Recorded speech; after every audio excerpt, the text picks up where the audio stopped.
How's it going, guys? And welcome to RC Cincy. Today I'm going to do the all-important final review and update for the Jada franchise, or Fast and the Furious franchise, I'm sorry. And it's basically reviewing the Mustang, the GTR, the pink GTR, the Mazda WRX, all of them, any of those Jada RC products. So I'm going to make a to-do list and a don't, or what's not worth it to me. So I'm going to go down the overall review of it, and then the mods you should do and the mods you shouldn't. And I completely changed from the beginning because I had such a high standard, such a high of a goal. And honestly, it's still achievable, but it took so much time, so much money, that I don't think the return was worth the value. And I realized something very important about these vehicles. So we're going to go ahead and do the to-do list. So the first thing I did with mine, probably should get better at drifting, is remove the front and back bumper so you cannot see that plastic lip sticking out underneath the bodies. That was the first thing I did. Second is get it as close, move these posts down as close as you can without it rubbing and interfering with the steering and the wheels themselves. You don't want them slowing them down. You need those wheels to spin to drift. Once I did that, I removed the body shell, this little plastic cover, 4 screws. And then, by the way, 4 screws, 1, 2, 3, and 4, I do believe. Or 2 of these were pins, a couple of them were screws. I can't remember, vice versa. I have the part somewhere. But at the very least, it's 4. At the very least, it's 2 screws, maybe 4. Front bumper, back bumper, front bumper. And then I lowered them as much as I could without rubbing or interfering is number 2. Number 1 is the bumper, number 2 is the drop. Number 3 is this plastic cover, only if you're obviously doing the battery mod. So number 3 is kind of combined. Battery mod. This is probably the most significant gain, is the battery mod itself. Power, runtime, and drift power is just, and torque is just phenomenal. You're going from 900 milliamps to 2200. You could probably go bigger. And polarity, I can't emphasize that enough, will blow your boards. I actually, on my GTR, I actually reversed polarity intentionally, thinking I could fix it because I saw one capacitor pop. I didn't realize there's so many little chips on the board. So if I get a voltmeter, I probably could fix that one. But honestly, the time and everything, I would probably just rather buy one. I know some folks don't have that luxury, but the only plus side to having 2 of these, that's one that's broke, is you have that spare wheels, spare motor, spare front motor for steering, spare back motor, spare rims, spare gears. So you get a lot of spare parts, which is really nice, and an extra body so you can change the bodies on the vehicle and make it look like you have more than one vehicle. So 4 screws, remove the cover. I did the battery mod with my adapter. You can do XT60, whatever style batteries you have, do that adapter. Please pay attention on polarity. That's very important. And then once I did that, the only other mod I recommend is the lights. No more than $6. Do the barely protruding method. I think turned out the best compared to the scratch the Lexan body, unless you do a really good job of scratching it, making it the shape, and then making it look clear with the light behind it like a real light bulb. If you do it that way, that's probably equally as good, if not better. Obviously, 3 lights in the back, 2 powering front, and then it just looks extremely, extremely clean.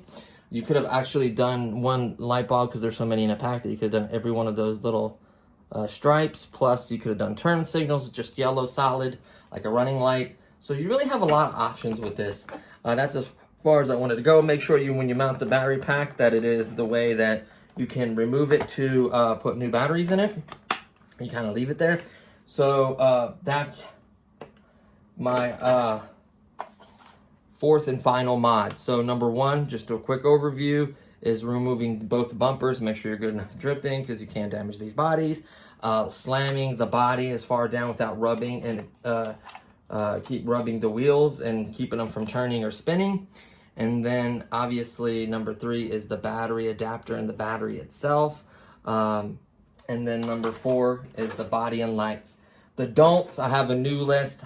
The amount of time I put in this thing is crazy. So I chose in the end to stick with the factory 4-wheel drive these tire system. Let me explain why. 4-wheel drive for these cars works best. The way they're designed, if this was a hobby grade car, it'd be a totally different story. But it having only full or nothing steering is terrible for 4-wheel drive. I can tell you that from experience. The minute you get any kind of grip, these front wheels, you have to adjust so many weights and so much different traction. And then you get tires, rubber tires, good ones like hobby grade ones I put on here, then it's too much grip. It becomes a track car, but it's no longer a drift car. That's the whole purpose of this platform. So it made it a really interesting tire ripping drift car with the right power. That's not what we wanted in the end. We wanted a good drift car. So removing the all-wheel drive bar, I put it back. I removed those rubber tires because they're too much grip. Put the original factory tires back on. The 4-wheel drive back in. And the only regret I have is removing the rechargeable unit, because I could have kept that extra battery and been using the rechargeable part to recharge only that battery, not this battery. Make sure you have a hobby grade battery charger for this and you balance charge. But that's my only regret. And then obviously doing the reverse polarity on that one was not my regret, because I'm going to work on that one actually just to fix it, folks to be able to fix their own cars. That's important to me. But in the end, this is the end result. This platform, no bumpers, lowered, battery and adapter mod, and then lights on the body. That is all I recommend for this platform. Yes, honestly, in my opinion, the tires I had and what I had was successful, but it wasn't really as drift capable as this is, because rear-wheel drive with full or nothing does not work out. You need proportional steering to adjust and counter the rear-wheel drive whippiness, especially with the traction I had on those wheels. It just did not work out. Did it work? Yes. Could I rip it still and rip the tires and whip it around and have fun with it and it'd be a good track car? Yes. If you put all rubber tires on this and made this 4-wheel drive, this car would be an insane track car, because it would have the traction, it would rip around corners, it would be fun. And it requires more power for the grippier tires, and especially for 4-wheel drive. So you would have to have this mod. So honestly, in the end, like I stated, I would just do the do list and skip the rest and enjoy this as a drift car. And why also this is important to keep this as a drift car is I found a competitor to the Jada brand that's affordable as well. The price they put on the website is $39.99, but then they charge you a ridiculous price for the shipping. So it's more like $60, but it's the closest one I could find to compare to this particular car. This one that's coming is 1/10 scale, so it's going to have some advantages, and it has other advantages that I'm going to talk about and disadvantages. So we're going to do a full comparison, and then there's 2 other cars coming as well in a smaller scale, but a very, very interesting scale that is very good for drifting. A lot of fun. A lot of folks will do it, and you don't need a big area to drift. That's why those cars are so amazing. So those deserve their own video. Obviously, the new car deserve. All 3 cars deserve their own videos. And then there's going to be a head-to-head, that car against the Jada, and then the other 2 small ones, they're going to go head-to-head against each other. And they're all very affordable.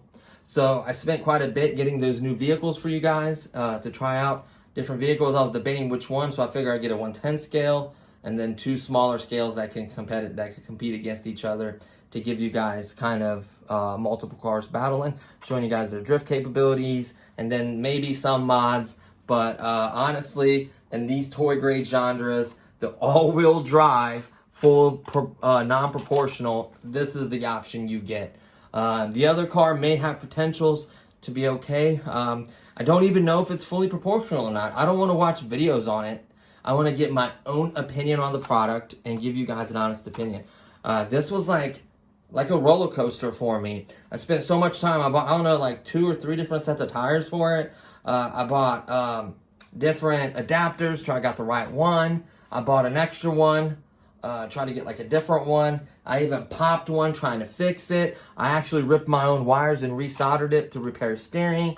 I've done lights on this body. So I've done other mods behind the scenes, removing the recharging unit for that one battery, cutting that one battery, making an adapter with another hobby grade connector and making one out of it. So I've already spent so much time and money in this car.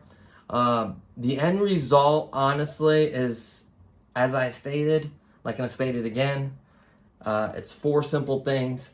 If you do those 4 things to this car, it will perform absolutely incredible, better than factory, faster than factory, more power than factory, longer runtime than factory, and drift for longer periods, and more power and more torque.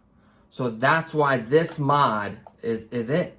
The car didn't do bad drifting from the get-go. I've seen so many cool videos of this car drifting, and I came to the realization that the way they designed this, it would take so much money and time and changing everything that this is no longer, like, to get proportional steering in here and all this, you're basically ripping everything out. You might as well just start fresh and get like like the Red Cat one, or get a roller platform and then build it yourself. If you want to go that route, that's great. But I tried to do too much for this particular car, and I should have stuck to the basics. And I came, I think, in the end with a great result. This is the end video, the result, what you should and shouldn't do. And I just stole the clips off the GTR because they're easier to use. See how it's like a little clip? Of course, you can use hobby metal grade clips if you want. That's fine. Or you could even go on the little magnet kit or some magnets and do magnets on the body. You know, those kinds of mods are cool. Like, they're not going to hurt anything, or different kinds of lights, or, you know, stuff like that. Or change, maybe if you find a little bit better traction on these wheels, putting something on them, that's fine too. Whatever works out for you. But in my case, this is what I'm sticking to. This is the end result. And it just performs absolutely incredible. It feels very, very balanced, believe it or not. Like, that's the middle. Like, look how close that is. I mean, that's... like, it is so close. That's why I placed the battery. I placed it. Look at that. So, this car is very balanced. That was important to me. It can drift. It has power. It can drive longer. It looks better with the lights. It looks better slammed. You don't see those ugly plastic bumpers sticking out. So, I did everything I could, in my opinion, to make this product better. I wish it wasn't so many videos and such an up and down roller coaster. But I had to experiment. I had to test. I had to go over and over trying to figure out different answers. And this is how it should be. So the final cost, honestly, is dirt cheap. The final cost to get to this end, the bumpers to remove are free, just a screwdriver. Lowering the body is free, just, again, a screwdriver. Then removing this cover is free. All you basically need is the hobby grade connector of your choice, depending on what kind of battery you have, a hobby grade charger, and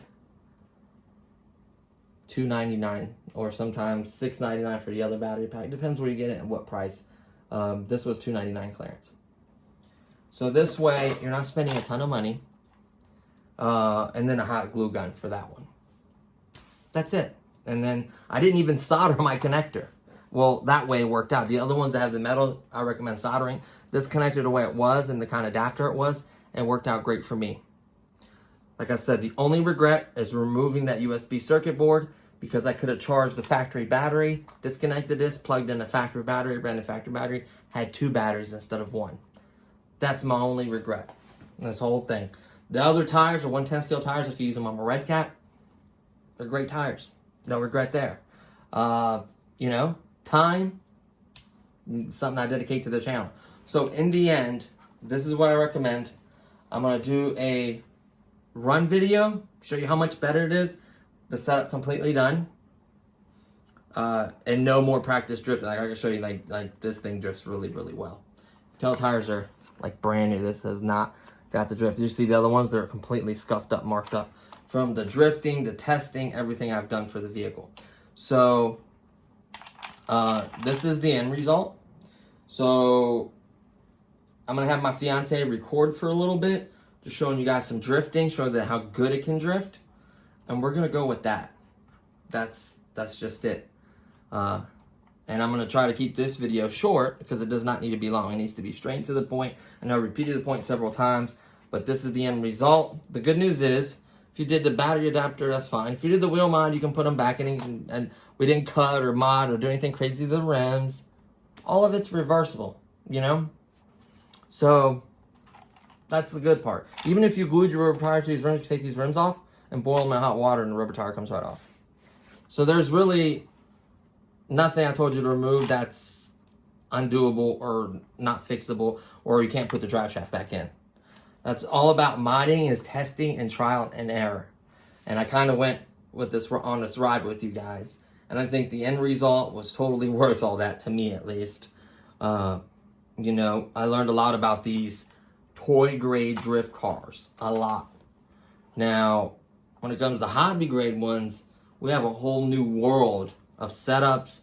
I'm going to be doing a belt drive eventually. I'm going to do direct drive. I'm going to do rear wheel drive, all wheel drive. I'm going to do different batteries, different gearings, different tires, different size. We're going to try a gyro system. I mean, it's a whole world out there for hobby grade.